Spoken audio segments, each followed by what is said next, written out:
La Chine n'est pas le seul pays à faire preuve de créativité dans le domaine de la construction. Des ingénieurs et des ouvriers du monde entier, notamment en Europe et en Amérique, ont mis au point des techniques fascinantes qui semblent parfois défier les lois de la physique.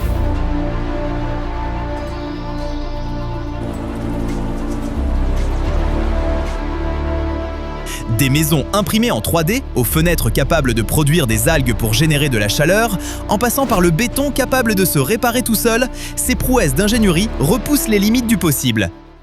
Le béton gonflable. Développé par l'ingénieur italien Dante Bini, les structures en béton gonflable sont des bâtiments construits à l'aide de l'air. Les ouvriers commencent par installer une membrane gonflable en forme de dôme ou de toute autre structure souhaitée. Cette membrane est ensuite remplie d'air afin de donner son volume au futur bâtiment. Des barres d'acier sont alors fixées tout autour pour former un treillis reposant sur la structure gonflée. Une couche de béton est ensuite projetée sur toute la surface jusqu'à la recouvrir entièrement. Il ne reste plus qu'à attendre que le béton durcisse. Une fois sec, la membrane gonflable intérieure peut être retirée, laissant derrière elle une structure entièrement autonome et étonnamment solide. Cette technologie est utilisée dans le monde entier pour construire rapidement des abris, qu'ils soient destinés à un usage temporaire ou à des interventions d'urgence. L'ensemble du processus est remarquablement rapide et nécessite moins de main-d'œuvre qu'une construction classique en béton. Mieux encore, le même dôme gonflable peut être réutilisé encore et encore. Une manière de construire vraiment unique, tout comme la technique suivante qui révolutionne la construction des ponts. Le lançage de ponts. Mis au point par l'ingénieur italien Marco Rosignoli, le lançage de pont est sans doute l'une des méthodes de construction les plus impressionnantes qui existent.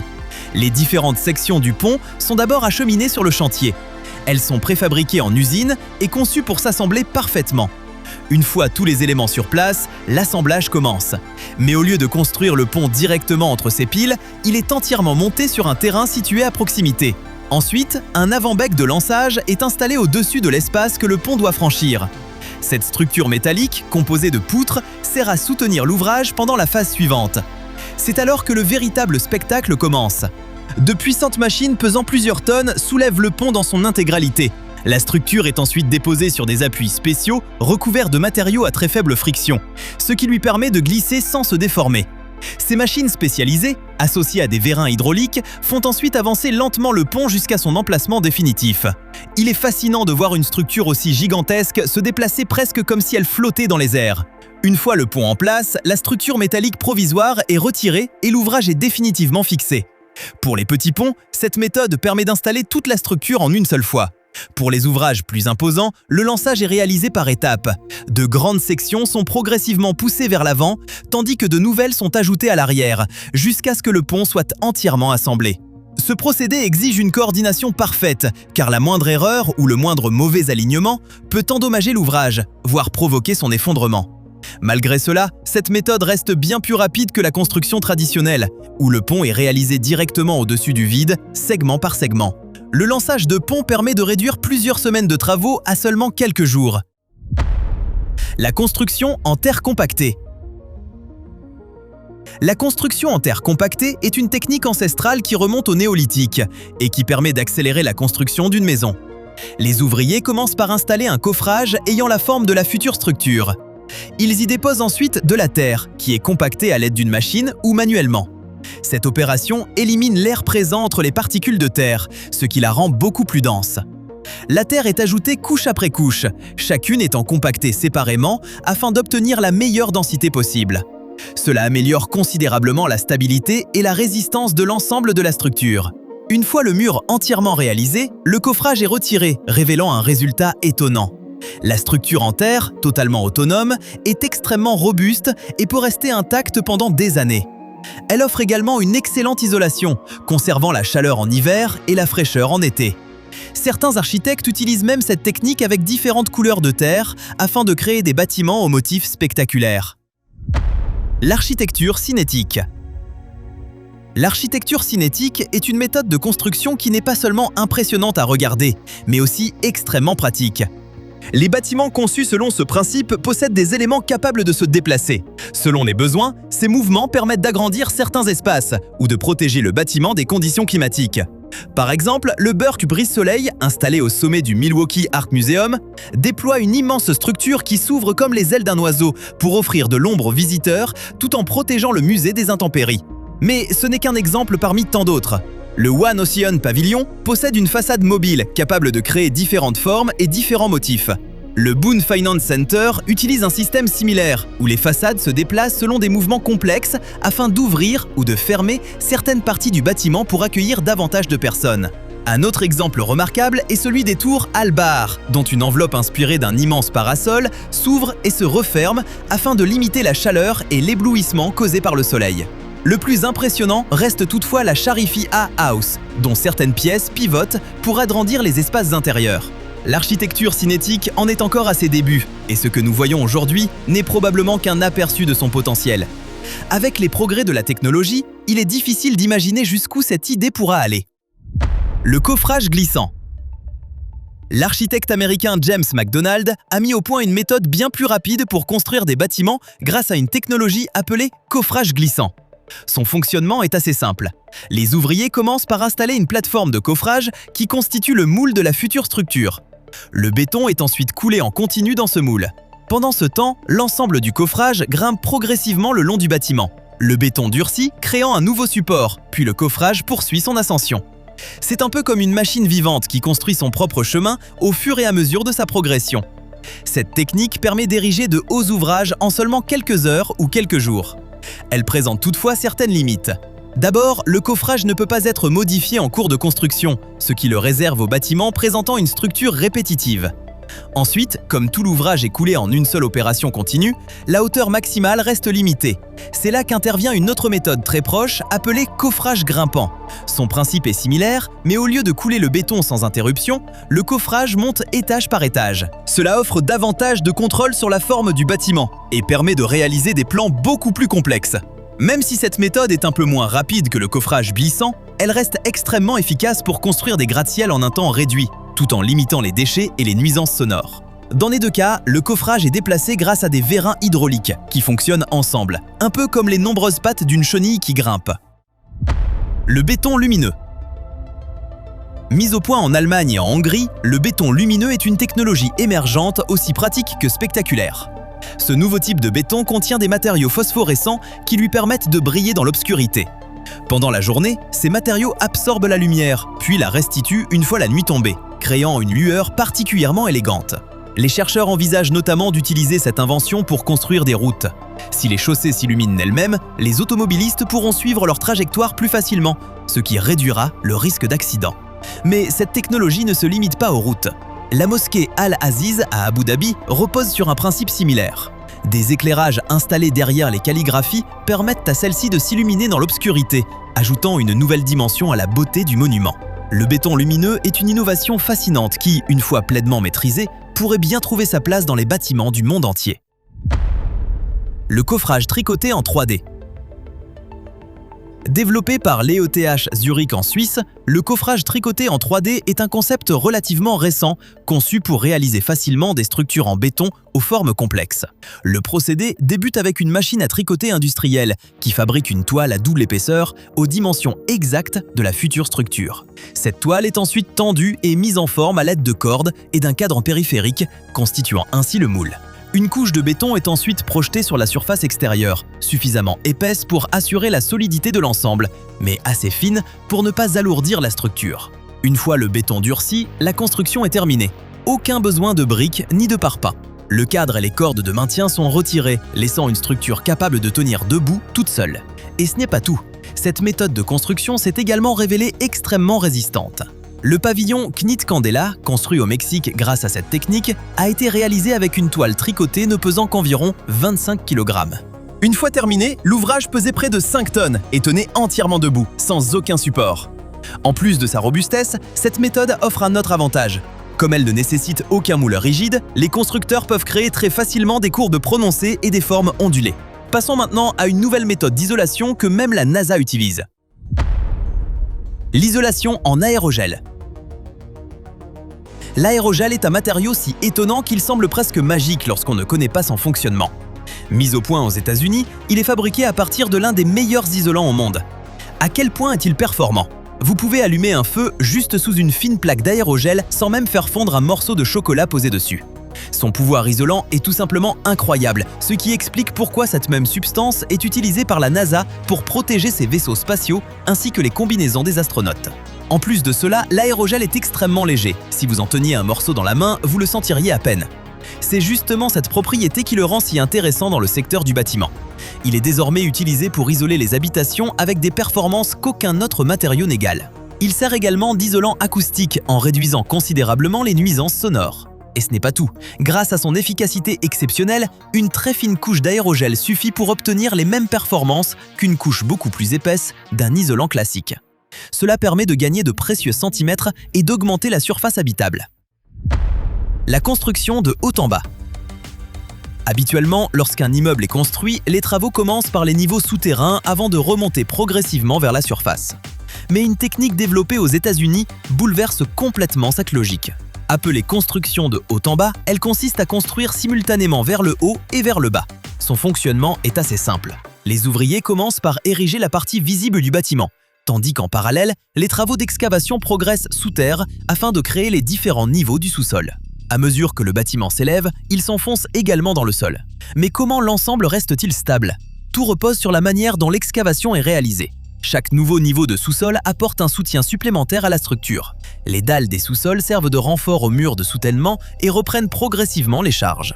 À chaque nouvel étage souterrain creusé, ces charges sont transférées vers le niveau inférieur.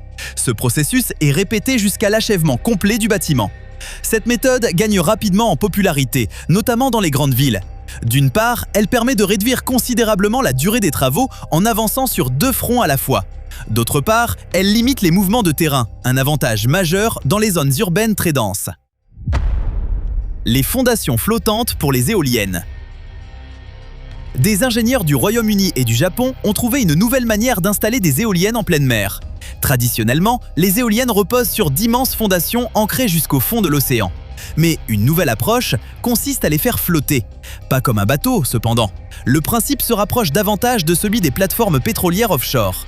Cette technique utilise une base semi-submersible ou totalement submersible qui maintient l'éolienne stable malgré les courants marins. Cette base n'est toutefois pas libre de dériver. Elle est solidement ancrée au fond marin à l'aide de câbles afin de rester en position. Mais pourquoi développer une telle technologie? Parce que le monde se tourne de plus en plus vers les énergies renouvelables, ce qui nécessite toujours davantage d'espace pour installer des éoliennes. Or, les zones peu profondes ne sont pas toujours adaptées en raison du relief sous-marin ou des conditions météorologiques. Grâce aux fondations flottantes, il devient possible d'implanter des parcs éoliens dans des eaux beaucoup plus profondes. Une avancée majeure pour accélérer le développement de l'énergie verte. Les façades à algues. En Allemagne, des entreprises du secteur du bâtiment ont imaginé une utilisation beaucoup plus écologique des façades avec un résultat assez incroyable. Des sociétés comme SolarLeaf développent des façades dont les panneaux de verre renferment des colonies d'algues. En les alimentant en eau et en une petite quantité de dioxyde de carbone, les algues se développent rapidement. Mais leur rôle ne se limite pas à donner une teinte verte aux vitres. Elles absorbent la lumière du soleil et produisent de la chaleur, qui peut ensuite être récupérée pour chauffer le bâtiment. Mieux encore, une fois les algues suffisamment développées, elles peuvent être récoltées afin de produire du biocarburant et de générer une énergie propre. Et ce n'est pas tout, leur croissance peut être contrôlée selon les saisons. En été, on les laisse proliférer davantage afin de limiter l'entrée de chaleur et de lumière dans le bâtiment. En hiver, au contraire, leur développement est réduit et l'excédent est récolté. C'est un peu comme si la nature fournissait ses propres rideaux. Sans oublier l'aspect spectaculaire du bâtiment, aussi bien vu de l'extérieur que de l'intérieur. Les façades à algues représentent un concept innovant qui associe architecture, écologie et efficacité. La maison BIQ, ou Bio-Intelligent Quotient, utilise déjà cette technologie et, compte tenu de ses nombreux avantages, il est fort probable qu'elle se répande rapidement. Mais ce qui suit est encore plus incroyable. Un matériau capable de réparer ses propres fissures. Le béton auto-réparant. Les Pays-Bas ont mis au point un nouveau type de béton capable de se réparer tout seul après l'apparition de fissures, sans perdre sa solidité. Son fonctionnement est fascinant. Ce béton contient des bactéries intégrées directement dans le mélange, et ce sont elles qui se chargent des réparations. Lorsqu'une fissure apparaît, ces bactéries produisent du carbonate de calcium, autrement dit du calcaire. Ce calcaire remplit progressivement chaque fissure et chaque pore. Après un certain temps, la fissure disparaît complètement, les deux parties étant à nouveau solidement liées grâce à ce processus naturel particulièrement respectueux de l'environnement. Quels sont les avantages ? Ce béton pourrait s'avérer indispensable pour les structures rarement inspectées mais essentielles, comme les ponts ou les abris isolés.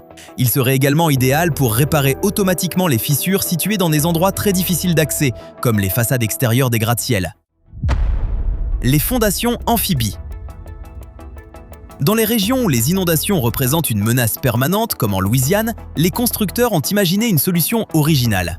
Au lieu de bâtir les maisons sur des fondations fixes, ils utilisent désormais des fondations amphibies. Celles-ci sont conçues pour flotter lorsque le niveau de l'eau monte, emportant la maison avec elle. Ainsi, lors d'une inondation, l'habitation s'élève au-dessus de l'eau au lieu d'être submergée. Afin d'éviter qu'elle ne dérive, ces fondations restent solidement ancrées au sol, ce qui permet à la maison de retrouver exactement sa position une fois les eaux redescendues. Cette invention peut véritablement sauver des vies dans les zones régulièrement touchées par les inondations, en offrant un abri aux habitants jusqu'à l'arrivée des secours. Les machines de construction autonomes. Il semblerait que les humains ne soient même plus indispensables pour construire des maisons. Les entreprises du bâtiment ont développé des robots capables d'effectuer les travaux entièrement seuls. Chacun est spécialisé dans une tâche bien précise. Certains posent les briques, d'autres coulent le béton, tandis que d'autres encore se chargent de le lisser. Il existe également des robots qui installent les fenêtres, ainsi que des véhicules de chantier autonomes capables de construire des routes sans intervention humaine. Les robots sont bel et bien en train de transformer le secteur de la construction. Et il y a une bonne raison à cela. Ils n'ont pas besoin de repos et peuvent travailler pratiquement 24 heures sur 24, 7 jours sur 7. Ils sont également plus efficaces, accomplissant la même quantité de travail en beaucoup moins de temps. En plus de cela, ils ne commettent quasiment aucune erreur. Pour les entreprises de construction, c'est une solution particulièrement avantageuse. Pourtant, une autre invention encore plus performante et tout aussi autonome est déjà en train d'émerger. L'impression 3D en béton. Aussi rapides que soient les robots, ils ne peuvent pas rivaliser avec la vitesse à laquelle ces imprimantes 3D construisent des maisons. En déposant du béton couche après couche, ces machines sont capables de bâtir une habitation en seulement quelques jours, voire, dans certains cas, en quelques heures.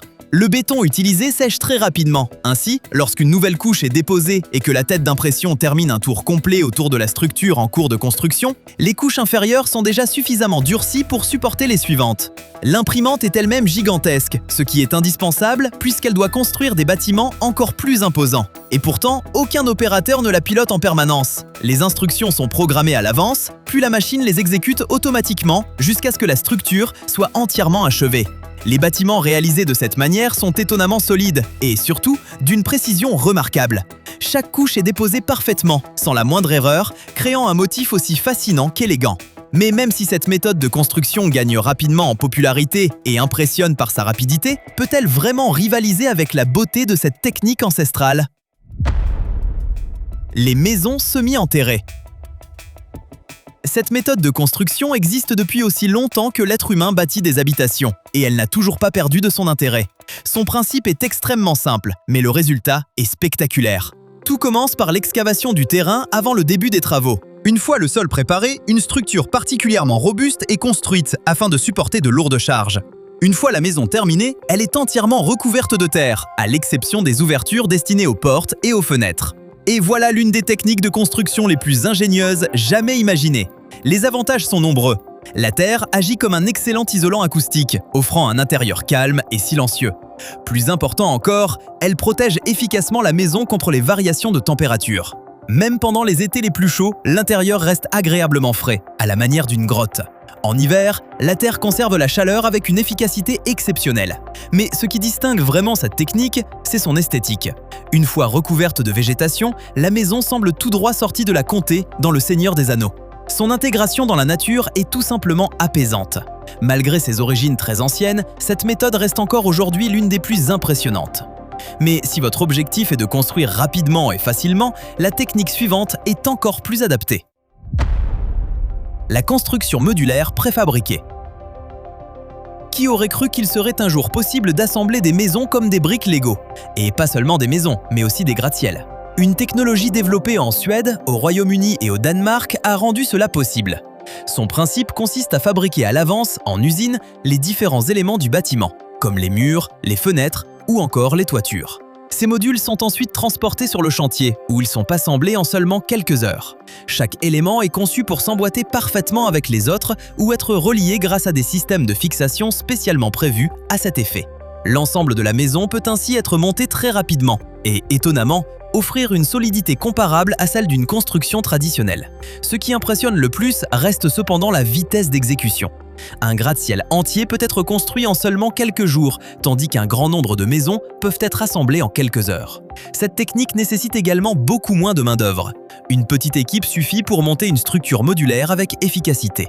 En plus de cela, elle réduit considérablement le gaspillage, puisque tous les éléments sont fabriqués de manière optimisée en usine, sans véritable inconvénient. La construction modulaire représente sans doute l'évolution idéale des méthodes de construction. Selon vous, laquelle de ces techniques est la plus révolutionnaire? Dites-moi ce que vous en pensez dans les commentaires, j'ai hâte de découvrir votre avis.